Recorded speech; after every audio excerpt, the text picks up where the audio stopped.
I was in so much pain, it was either I was in the recliner, I was laying in bed, or do a few things here and there. But for the most part, I was reclined or laying down on an ice pack. 13 years of being in pain is no way to live. The point I'd gotten to was depression.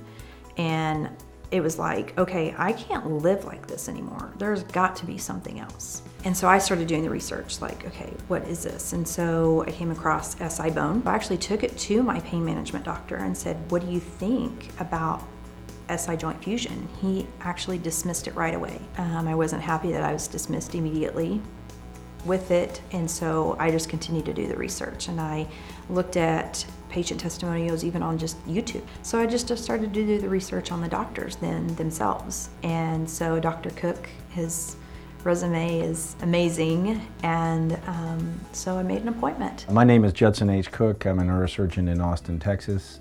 My practice is Spine and Neurosurgery Specialist of Austin, and I'm here to speak about SI bone fusion.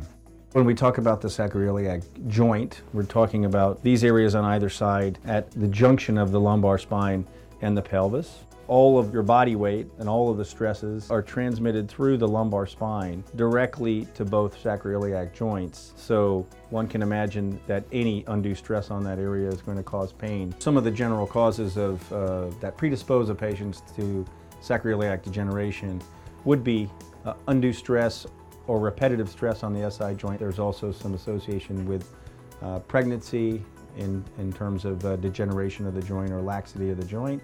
So the most common way that we diagnose sacroiliac dysfunction is from a history and a clinical examination. X-rays can be of value. In terms of the physical exam, there's some very specific provocative maneuvers that we perform on patients. Our goal with these provocative maneuvers is to put specific stress isolated to the sacroiliac joint to try and elicit pain.